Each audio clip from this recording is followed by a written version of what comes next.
Selamat pagi, selamat datang kembali dan bertemu kembali di Rakuni Kelas sesi 002. Pagi ini saya mau bercerita tentang militer, kembali tentang militer, tetapi mungkin saya akan membawanya itu ke arah bagaimana asal muasal cerita militer kita, bagaimana asal muasal konsep pertahanan kita di waktu itu, dan kemudian bagaimana juga visi misi pertahanan yang diterapkan oleh pemimpin kala itu. Kenapa saya membawa ini ke arah sejarah? Karena ada beberapa masalah yang saya anggap penting, yaitu satu, terputusnya generasi muda kita terhadap sejarah, dan ini saya rasa harus kita ingatkan. Kedua adalah supaya lebih ada pemahaman tentang bagaimana sebenarnya militer kita itu dibangun yang dari rakyat untuk rakyat dan karena rakyat. Dan kemudian saya juga mungkin akan lebih menekankan dan mengaitkan ini kepada konsep pertahanan yang betul-betul menuju kepada sebuah kekuatan negara yang mumpuni, dan itu akan saya kaitkan kepada mimpi Indonesia di 2045 yang menurut saya seharusnya sudah bisa menjadi negara yang bervisi poros maritim, poros dirgantara, dan poros permukaan dunia sesuai arahan Pak Presiden Jokowi pada saat beliau baru saja dilantik di 2014, dan itu juga dicantumkan dalam nawacita. Dalam kesempatan ini mungkin karena ini sekali lagi tentang sejarah dan banyak sekali yang menghubungi saya menyatakan bahwa ibu bicaranya kurang jelas atau apa, dan kelihatannya kalau untuk saya bicara dan kemudian diikuti narasi ini akan agak sulit dan tidak akan terkejar oleh tim teknis kami. Oleh karenanya mungkin dalam paparan ini saya juga akan lebih banyak menggunakan slide sehingga bisa terbaca jelas jikapun ucapan saya tidak jelas. Nah, mari kita mulai dengan awal bagaimana pertahanan kita di era Presiden Soekarno. Mungkin judul yang saya ambil hari ini adalah lebih kepada pembelajaran melalui kilas balik militer Republik Indonesia di era 2004 sampai, di era tahun 1945 hingga 2004. Kenapa sampai 2004? Karena waktu itu data yang saya kumpulkan baru sampai 2004. Bahwa kemudian nanti kita akan bikin 16 tahun setelahnya, yaitu sampai tahun 2020, mungkin akan kita susulkan.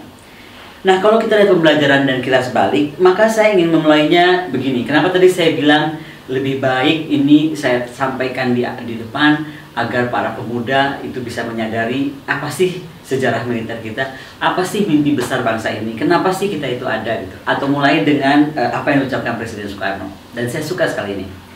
Berikan aku 1000 orang tua, niscaya ku cabut Semeru dari akarnya. Berikan aku 10 pemuda yang membara cintanya kepada tanah air dan akan guguncangkan dunia. Saya pikir kata-kata inilah yang harus memulai apa yang akan saya sampaikan pada sesi ini. Nah, kalau kita melihat peran fungsi dalam pembangunan kekuatan negara, maka aktivitas tunggal dan profesi militer adalah melatih diri, mengadakan perlengkapan untuk menghadapi ancaman. Fungsi institusi militer menurut Harold Laswell adalah organisasi khusus kekerasan atau pengelola kekerasan, yaitu Management of Violence. Tanggung jawab sosial khusus militer mencakup konsep tujuan penggunaan kekerasan dan untuk melaksanakan fungsi pertahanan dan perlawanan militer dalam rangka menjaga keutuhan dan kedaulatan negara dalam segala bentuk ancaman. Nah, menurut Samuel Weiner, militer itu dibentuk untuk bertempur, untuk memenangkan perang, guna mempertahankan eksistensi negara. Ingat mungkin dalam sesi yang lalu saya sampaikan mereka itu adalah soldier dan warrior. Nah, bicara tentang militer, maka ekonomi dan militer itu pada dasarnya merupakan hubungan dua variabel yang bersifat timbal balik. Keduanya merupakan hubungan yang saling mempengaruhi. Artinya, jika militernya kuat, ekonominya kuat. Dan vice versa, jika militernya kuat, maka ekonominya akan kuat. Dan persoalan pertahanan negara memiliki ruang lingkup yang sangat luas, di mana militer menjadi komponen inti, maka diperlukan pengelolaan pembangunan kekuatan militer yang berfungsi sebagai alat utama pertahanan negara secara efektif. Nah, kalau bicara tentang ini semua, maka pilihan Indonesia hari ini sebenarnya kita ini harus untuk memahami betapa pentingnya pertahanan negara, betapa pentingnya tentara ini buat bangsa ini. Apakah kita harus berkaca pada model pertahanan moyang kita? Apakah kita harus berkaca pada Belanda ketika dia menjajah kita? Bagaimana dia mempertahankan seluruh Indonesia? Atau kita berkaca kepada model Presiden Soekarno? Yang jelas kalau pilihan saya, sekali lagi saya ingatkan saya seorang realis, maka kembali pilihan saya terkait pertahanan berhubungan erat kepada pilihan yang dijalankan oleh Presiden Soekarno. Nah, kalau kita bicara tentang nenek moyang ya, bayangkan saja Sriwijaya itu kerajaan yang kuat bertahan 1000 tahun. Ternate Tidore, kerajaannya itu bertahan dari selama 859 tahun. Kerajaan Goa itu 625 tahun. Kediri dan Majapahit itu 596 tahun. Cirebon 401 tahun. Tarumanegara 286 tahun. Pajajaran 246 tahun. Kubu atau Kalimantan Barat 238 tahun, Parlak 183 tahun, Pontianak 177 tahun, dan Banten 165 tahun. Saya tuliskan ini semua agar kita ingat betapa hebat dan dikdayanya nenek moyang kita, sehingga kerajaan-kerajaan kita itu dapat survive demikian panjang dan dengan kekuatan pertahanan yang kuat dan juga kekuatan maritim yang sangat kuat. Itu dituliskan dalam buku saya yang sudah terbit, yaitu Aku Adalah Peluru. Sekitar saya tulis di situ. Nah, kembali kepada dasar pertahanan Indonesia. Militer Indonesia itu sudah dilatih oleh Belanda pada tahun 1927 dengan melahirkan 4 dasar-dasar pertahanan. Pemerintah Hindia Belanda juga membuat kebijakan mendukung dasar-dasar pertahanan tersebut dengan kemudian membentuk Dewan Mobilisasi. Fungsi Dewan Mobilisasi antara lain merencanakan mobilisasi total SDM, penggunaan sejumlah industri yang ada untuk diubah menjadi industri perang, atau mendirikan industri yang menjadi tulang punggung persenjataan dan perlengkapan perang. Nah, guna menghadapi serangan dari Jepang, pemerintah Belanda berhasil menyiapkan 76.145 tentara. Tapi itu saja tidak cukup karena kemudian Belanda mengandalkan kekuatan Inggris sebesar 90.000 yang saat itu sedang mempertahankan Singapura. Jadi mungkin itulah dasar kerjasama bersama lah, atau semacam koalisi antara Singapura dan Inggris. Pemerintah Jepang pada 3 Oktober 1943 itu membentuk Heiho dan juga PETA. Sebagai konsep pertahanan, Heiho, PETA, dan pemuda serta rakyat terlatih disusun dan oleh militer Jepang digunakan sebagai modal awal kekuatan pertahanan Indonesia. Kapabilitas alutsista militer kita waktu itu didapat dari hasil rampasan senjata baik milik Jepang maupun milik Belanda. 17 Mei 46, hasil kerja panitia besar reorganisasi dipimpin oleh Lejen Urip Sumoharjo membuat pengumuman yang meliputi 1. Organisasi Markas Besar TNI, yaitu dengan pejabat-pejabat Panglima Besar Jenderal Sudirman, kemudian Kepala Markas Besar Umum yaitu Letnan Jenderal Urip, kemudian Panglima Besar itu fungsinya membawahi pertahanan divisi Tentara Rakyat Indonesia. Jadi waktu itu namanya masih TRI. Di dalam Kementerian Pertahanan kemudian dibentuk Direktorat Jenderal Bagian Militer di bawah pimpinan Jenderal Sudibyo. Nah, saya mau bawa judul begini. Pada saat itu saja sudah terlihat oleh Bung Karno, oleh Presiden bahwa laskar-laskar ini ternyata cenderung membawa perpecahan. Kenapa? Jadi waktu di TRI dibentuk, laskar-laskar perjuangan ini tidak mau menggabungkan diri kepada TRI. Dan itu kemudian diberi wadah khusus di dalam Kementerian Pertahanan yang dikenal sebagai Biro Perjuangan. Pada 5 Mei 1947, Presiden Soekarno menetapkan bagaimana caranya mempersatukan TRI dan laskar-laskar tersebut dalam satu organisasi tentara nasional. Pelaksanaan penyatuan diserahkan kepada panitia yang waktu itu diketuai oleh Presiden ya. Jadi waktu itu Presiden langsung mengetuai dan dibantu oleh Wakil Presiden, oleh Menteri Pertahanan, dan oleh Panglima Besar Sudirman. Anggotanya pun terdiri dari pimpinan TRI dan para pemimpin laskar-laskar TRI pelajar. Maka dalam angkatan bersenjata itu ada 2, yaitu TRI sebagai tentara reguler dan badan-badan perjuangan sebagai kekuatan rakyat. Dan ini menurut Presiden, menurut Panglima Sudirman, sangat tidak menguntungkan untuk perjuangan kita. Mengapa? Karena ternyata badan-badan ini semua, badan-badan perjuangan dan laskar-laskar, memiliki haluan politik yang sesuai di mana partai mereka bernaung. Ini mungkin juga menjadi perhatian buat kita. Hari ini bagaimana laskar-laskar di bawah partai? Apakah bernaung kemana gitu kan? Apakah kita mempunyai kesamaan tujuan? Nah, pemerintah waktu itu kemudian berusaha mempersatukan kembali, dan pada 3 Juni 1947 disahkan berdirinya Tentara Nasional Indonesia dan menyatakan semua laskar badan perjuangan secara serentak dimasukkan ke dalam TNI. Kita lihat sekarang tentang persenjataan. Persenjataan Angkatan Laut Republik Indonesia pada saat dipimpin oleh Presiden Soekarno yaitu baik pasca perang kemerdekaan ya, pasca agresi militer Belanda 1 dan 2, itu tetap membangun kekuatan angkatan perangnya guna menghadapi berbagai ancaman, utamanya eksternal ya. Pada masa tersebut Presiden Soekarno berhasil menjadikan Indonesia sebagai kekuatan militer terbesar di bumi bagian selatan dengan 12 unit kapal selam, 6 kapal perusak, dan 2 unit kapal penjelajah. Nah, dengan ditetapkannya politik konfrontasi untuk membebaskan Irian Barat, sejak tahun 60 ditetapkan material apung berupa alat tempur dari Inggris, Prancis, dan Uni Soviet. Kemudian kapal perang ditambah, pesawat terbang ditambah, peralatan tempur ditambah, dan saat itu Angkatan Laut Republik Indonesia atau ARI memiliki kekuatan armada perang yang sangat besar dan dikendalikan oleh Komando Armada. Dari Amerika Serikat kita pesan senapan panjang, dari Remington kita pegang juga senjata-senjata spesial dan otomatis model baru. Dari Jerman Barat kita mendapatkan senapan panjang beragam jenis, revolver, pistol, terus kemudian mitrailleur. Dari Inggris dibeli mitrailleur ringan, terus senapan infanteri, kemudian juga pistol Lancaster. Dari Belgia dibeli senjata anti tank atau bazooka, kemudian mitrailleur, kemudian senapan mesin bag, senapan SAFN, dan juga pistol revolver. Dari Swedia senjata berat berupa senapan mesin berat, sedang, dan ringan. Dari Italia dibeli meriam laut Le Space dan pistol isyarat Ansaldo. Dan dari Australia dibeli pistol mitrailleur senapan mesin ringan. Dari Uni Soviet dibeli mitrailleur anti-aircraft, kemudian mitrailleur twin mounting, kemudian meriam lapangan serangan udara. Dari RRT atau China, kita juga pesan mitrailleur berat anti serangan udara dan meriam. Jadi memang sejarah Indonesia itu memperkuat TNI-nya itu atau memperkuat tentaranya sudah dari beragam sumber negara untuk alat-alat pertahanannya. Nah, tahun 59 kapal-kapal perang yang dipesan dari Uni Soviet pertama kali tiba di Indonesia, dan itu terdiri atas jenis perusak atau destroyer, kapal selam, dan penjelajah. Dan pada tahun yang sama 8 buah MTB dari Jerman Barat, dan dari Amerika juga datang 2 jenis Subchester serta 1 jenis landing ship tank. Tahun 1960 Angkatan Laut menerima pelimpahan 2 buah kapal survei. Tahun 61 datang dari Uni Soviet 8 buah gunboat, kemudian kapal pengangkut torpedo juga. Lalu dari Amerika Serikat ada 5 kapal yaitu LST, kemudian Jepang 1 buah LST dan induk kapal selam.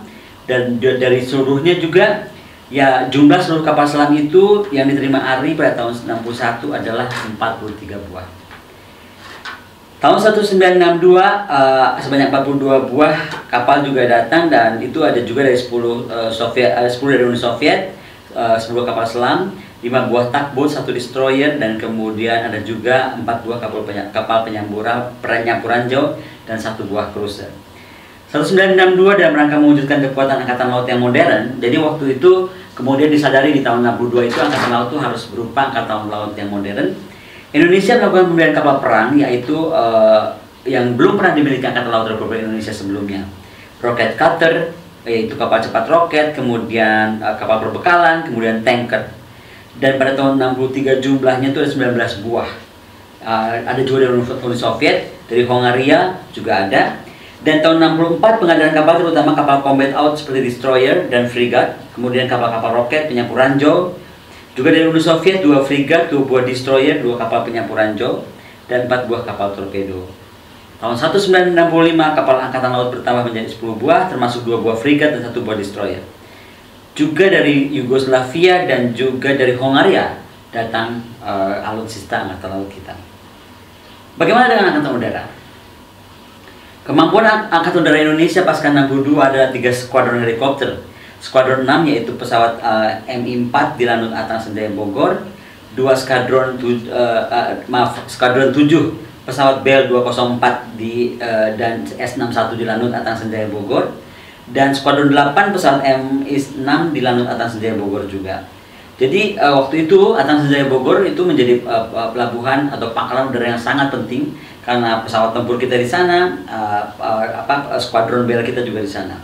Kemudian ada 3 skuadron tempur yaitu skuadron 11 dengan pesawat MiG-17 dan pesawat MiG-15 di Pangkalan Udara Kemayoran, Jakarta. Pesawat latih didatangkan, pesawat glider didatangkan, helikopter juga berbagai jenis, kemudian pesawat amfibi, pesawat pemburu. Bayangkan Indonesia memiliki pesawat pemburu dan kemudian juga Jenis-jenisnya juga ada Mustang, ada MiG-15, MiG-17, dan MK-55. Dan tolong dicatat, kita memiliki pesawat tempur terdiri dari jenis pesawat TU-2, B-25, B-26, dan IL-28. Keseluruhannya, kenapa saya ceritakan apa yang dimiliki kekuatan pertahanan Indonesia saat itu adalah bagaimana sebuah negara yang begitu strategis baru saja memperoleh kemerdekaannya dan harus terus mempertahankan kemerdekaannya, maka membentuk sebuah pertahanan namanya offensive defense. Artinya Indonesia itu tahun 50-an merupakan negara kekuatan militer terbesar seperti saya sampaikan tadi di bumi bagian selatan dan di Asia Tenggara, dan itu mundur sayangnya sejak tahun berapa ya, tahun 50-an lah ya, mulai enggak, mungkin awal pemerintah Orde Baru, bukan tahun awal pemerintah Orde Baru, militer kembali sebenarnya dibuat agak secara berurutan itu akan mundur, dan nanti akan saya perlihatkan di dalam sebuah diagram. Dan ini kemudian mungkin lebih parah pasca 98, meskipun hari ini banyak perbaikan, tetapi tidak dapat mengejar kedikdayaan tahun 1950. Nah, infrastruktur TNI militer juga waktu itu dianggap paling baik, khususnya pada masa Trikora dan Dwikora. Ini terjadi karena adanya pengaruh politik pertahanan negara yang bersifat ofensif. Artinya militer dibangun sebagai sarana politik mencapai tujuan negara. Maka dampaknya militer Indonesia sangat profesional. Infrastruktur militer yang dimiliki Indonesia pada periode tersebut adalah yang terbaik dan terlengkap. Pada zaman Trikora Dwikora, maka military platform, sistem dan senjata militer memiliki kemampuan yang paling baik, di mana setiap individu, grup, dan organisasi dilengkapi dengan senjata yang sesuai dengan kebutuhannya. Nah, menurut saya offensive defense dan kejelasan offensive defense vision itu lahir dari kejelasan strategi pertahanan Presiden Soekarno. Pertama, Presiden Soekarno jelas sekali akan apa yang dipertahankan. Kedua, Presiden Soekarno paham dan jelas sekali akan apa yang dipertahankan. Kemudian Presiden Soekarno juga sangat jelas bagaimana mempertahankannya. Jadi apa yang dipertahankan dengan apa dipertahankan, bagaimana mempertahankan adalah konsep Presiden Soekarno yang paling jelas, dan itu tergambarkan dalam konsep offensive defense Indonesia saat itu.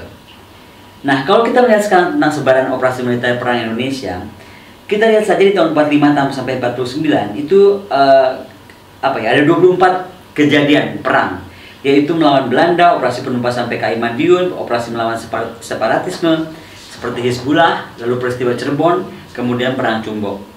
Di tahun 1950 sampai 1959, operasi militer mengatasi ancaman internal dengan gerakan DITI dan pemberontakan lokal, dan digelar untuk tahun 60 sampai 64 atau 78 kali perang yang digelar mengatasi ancaman militer beragam ancaman internal, baik separatisme, DITI, maupun ancaman eksternal Irian Barat waktu itu dan neokolonialisme Inggris di Malaysia.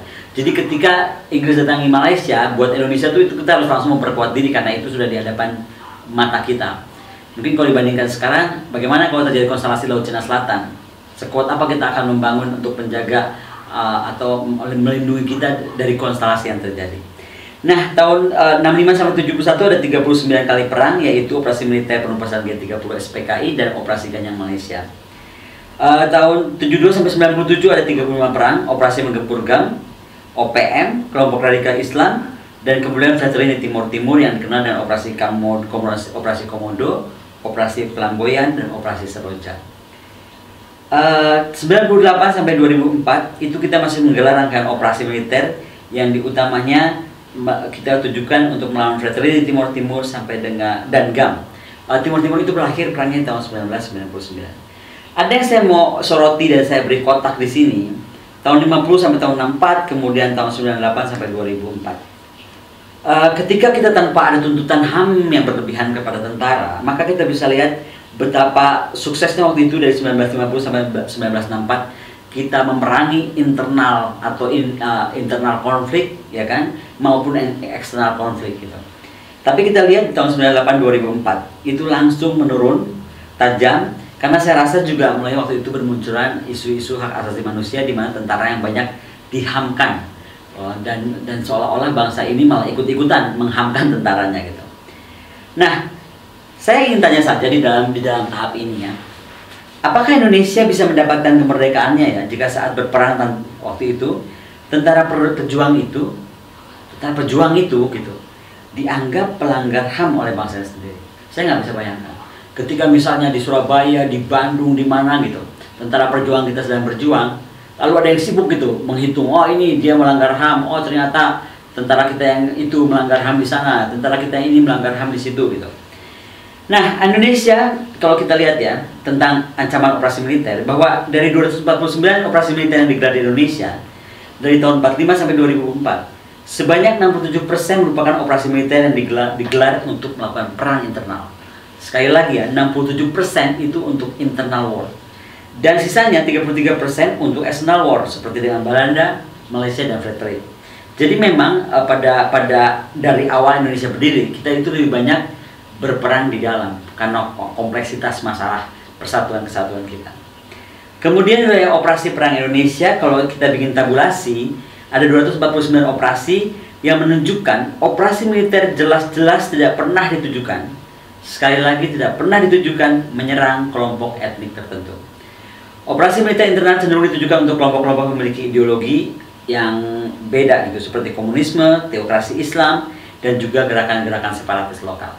Ingat sekali lagi, gerakan separatis lokal pun itu ditumpas habis.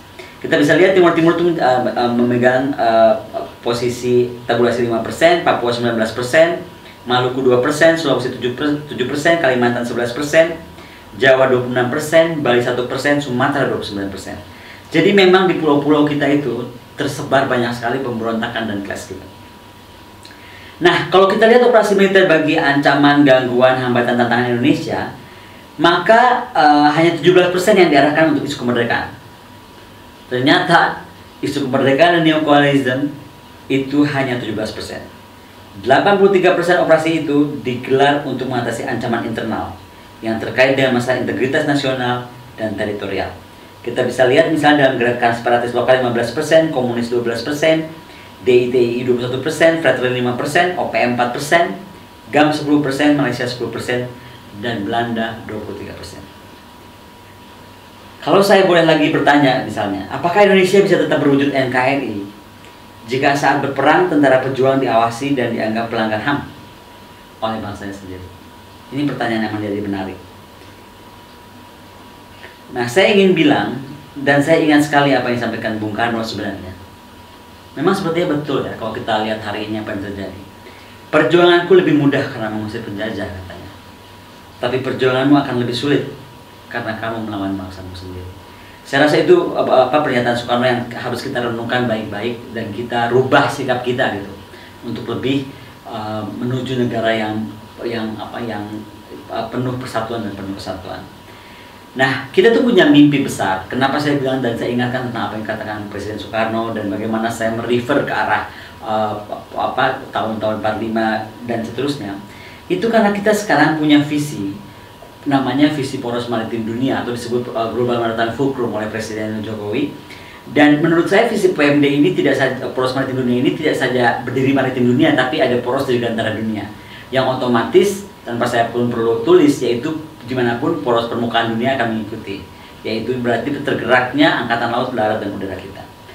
Nah, kalau kita lihat peta Indonesia, maka unsur pertama yang harus membentuk dasar dari semua kebijakan pertahanan dan strategi serta doktrin militer adalah sebenarnya kita harus punya strategi raya pertahanan keamanan yang sesuai dengan kepentingan strategis dan vital sebagai negara poros maritim dunia dan poros dirgantara tadi. Dan itu harus tercakup menurut saya secara logik saja itu sebagai visi pertahanan ofensif passive defense. Saya tambahkan kata pasif karena kalau kita sebut offensive defense sepertinya kita menjadi negara yang akan terus menyerang itu keluar.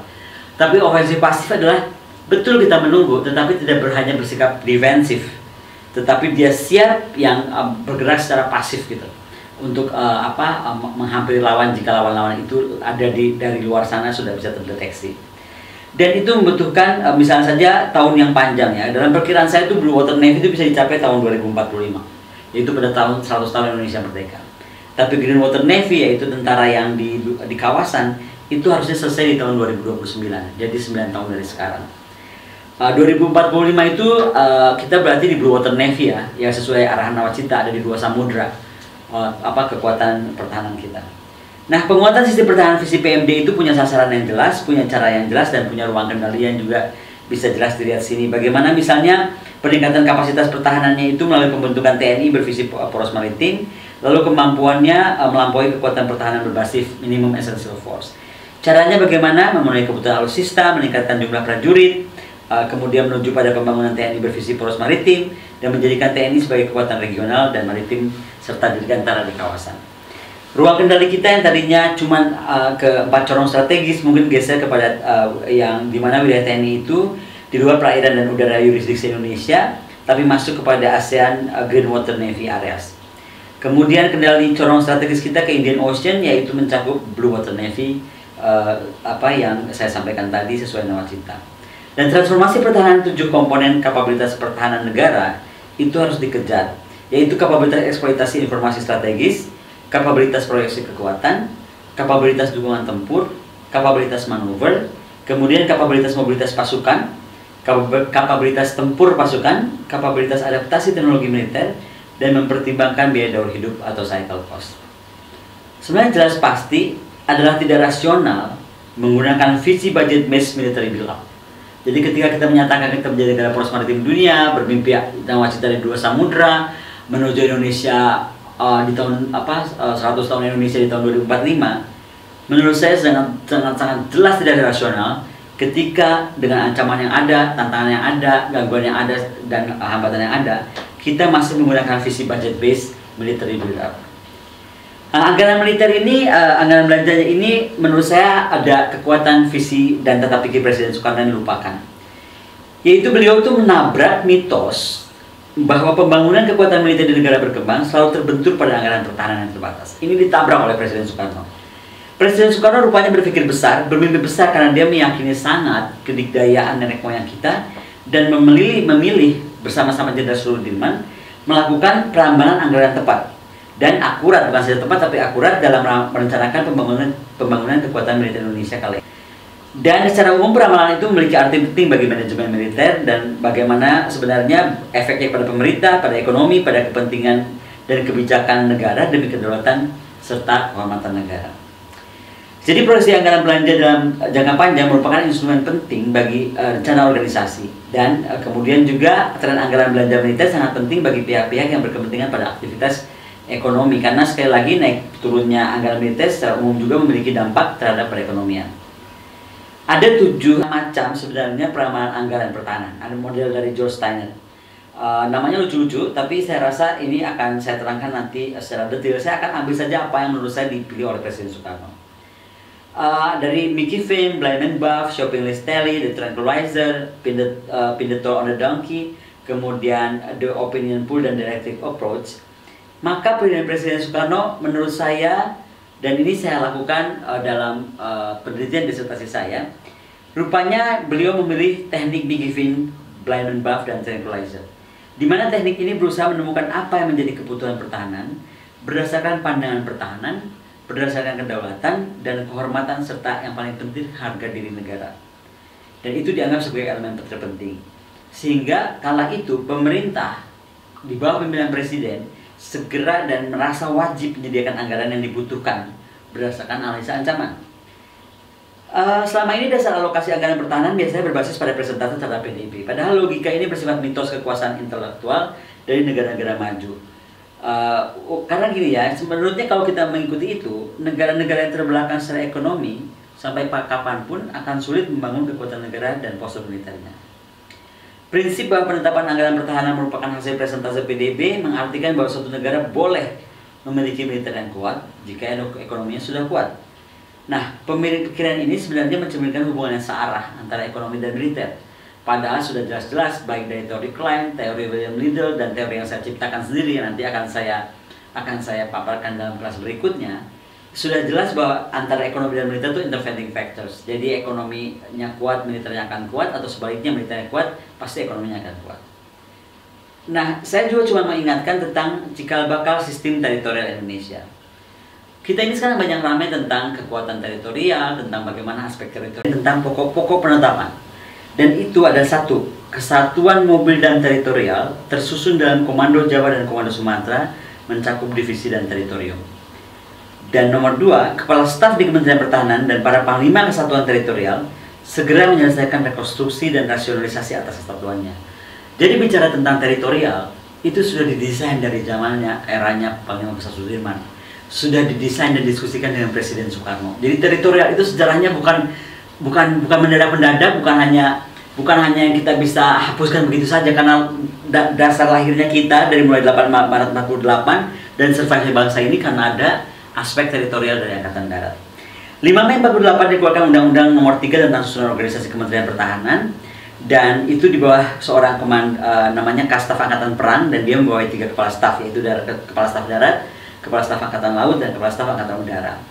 Penyatuan ketiga angkatan itu dengan Polri sebenarnya terlaksanakan berdasarkan skep Presiden. Jadi kembali ya, ketika waktu itu tentara digabungkan dengan Polri, itu skep Presiden Soekarno nomor 225 PLT tahun 62 dengan nama Angkatan Bersenjata Republik Indonesia atau ABRI.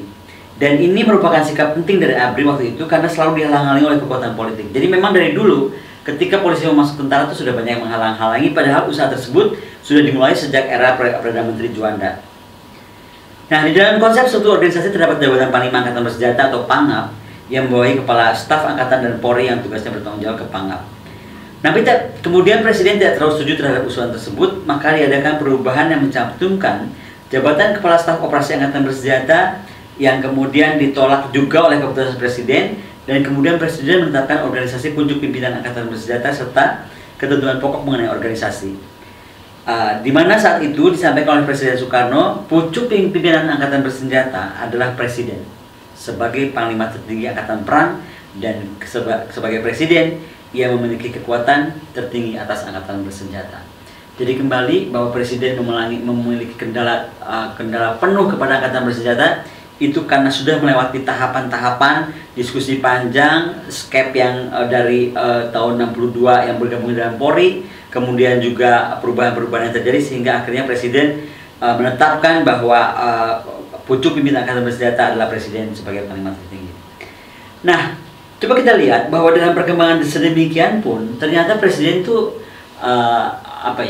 pada dasarnya itu harus melihat dalam studi keamanan politik internasional bahwa aliansi itu menjadi satu konsep penting. Kenapa akhirnya aliansi dilihat sebagai satu konsep penting gitu ya? Karena sebagai negara yang mandiri dan kita punya keterbatasan untuk mengadakan anggaran pertahanan kah, atau memperkuat militernya kah, atau membangun kapabilitasnya kah, maka sebenarnya aliansi itu menjadi pilihan. Kenapa saya singgung masalah aliansi? Karena di dalam kelas Rahaprini kelas yang akan ditayangkan Selasa depan, kelas ini akan diisi oleh tamu kehormatan kita, Laksamana Dr. Agus Setiaji, mantan Sekjen Kemhan, dan beliau sangat aktif menerbitkan buku, dan di dalam buku terakhir beliau juga bercerita tentang aliansi. Kenapa aliansi ini menjadi penting? Karena bagaimanapun juga sebagai salah satu hal yang dianggap signifikan, di mana misalnya World mendefinisikan aliansi sebagai sebuah hubungan formal atau informal kerjasama keamanan di antara dua negara berdaulat tentunya. Patricia Westman mendefinisikan aliansi sebagai perjanjian bilateral atau multilateral yang memberikan sejumlah elemen keamanan bagi negara penandatangan perjanjian tersebut. Di mana kemudian negara membentuk pengaturan keamanan kooperatif, di mana untuk melindungi diri dari ancaman, kemudian juga berupa ancaman aktual maupun perceived threat atau ancaman yang baru dipersepsikan. Glenn Snyder menyatakan bahwa aliansi adalah asosiasi formal sejumlah negara tentang penggunaan atau tidak-gunaan kekuatan militer dalam keadaan tertentu terhadap negara-negara di luar anggota aliansi. Walt kemudian juga merevisi definisinya dan melengkapinya dengan mengakui bahwa fitur definitif dari sebuah aliansi adalah komitmen bersama atas dukungan militer terhadap ancaman eksternal dan dalam keadaan tertentu. Dalam masalah aliansi itu ada pilihan, kita mau balancing atau bandwagoning. Jadi ini juga mesti dibedakan, kita mau ke balancing atau bandwagoning. Stephen Walt itu melihat aliansi sebagai respon ancaman. Dan dari motif-motif negara kita bisa bagi sebagai dua pilihan, di mana balancing itu ketika negara merasa bahwa eksistensinya akan terancam jika mereka gagal menghentikan sebuah hegemoni potensial sebelum dia menjadi terlalu kuat. Nah, beraliansi dengan negara yang lebih lemah meningkatkan pengaruh anggota baru, karena negara yang lebih lemah tentu saja lebih membutuhkan asistensi dibandingkan dengan ketika beraliansi dengan negara yang lebih kuat. Karena negara anggota baru tersebut justru menempatkan diri dalam kerentanan terhadap dominasi negara yang kuat. Nah, ada juga yang disebut bandwagoning. Bandwagoning itu adalah ketika negara bergabung justru dengan sumber ancaman gitu. Di mana negara memilih strategi bandwagoning itu karena satu, bandwagoning dilihat sebagai bentuk appeasement, di mana dengan bergabung dengan pihak yang lebih kuat sekaligus sumber ancaman tadi, maka sebenarnya negara itu menghindari kemungkinan untuk diserang oleh negara yang lebih kuat tersebut. Nah, negara bergabung dengan pihak yang lebih dominan dalam sebuah perang demi kemungkinan mendapatkan bagian kemenangan atau spoils of victory. Negara juga memilih aliansi karena aliansi menjadikan beberapa keuntungan. Satu, biaya yang dikeluarkan negara untuk membangun pertahanannya jelas menjadi lebih kecil. Kemudian ini berlaku sebenarnya bagi negara-negara yang relatif lemah ya, karena dengan bergabung dengan anggota negara yang kuat berarti memultiplikasi kemampuan pertahanan. Aliansi juga menjanjikan keuntungan ekonomi selain keamanan, karena negara-negara yang beraliansi akan meningkatkan juga prospek perdagangan, prospek bantuan, prospek pinjaman di antara negara tersebut. Saya sudah akan mengakhiri kelas pagi ini. Dan saya sebenarnya ingin bertanya dan menunggu komentar Anda sekalian atau masukannya. Tapi pertanyaan saya sederhana saja. Kita ini dengan menuju negara poros maritim dunia, poros dirgantara, dan poros permukaan dunia, sebenarnya apa pilihan Anda? Mau offensive defense atau mau passive defense atau apa? Saya rasa dari apa yang saya paparkan dan saya terangkan pagi hari ini, saya berharap sebenarnya kita bisa melakukan pilihan dan berdiskusi dengan mengisi komen di bawah ini gitu kan. Dan coba kita lihat sebenarnya arah kemana sih akan dipilih Indonesia, apalagi kita sudah menuju peringatan 100 tahun Indonesia di tahun 2045, di mana menurut saya di saat itulah visi Presiden Jokowi di tahun 2014 sudah dapat terwujud dengan baik.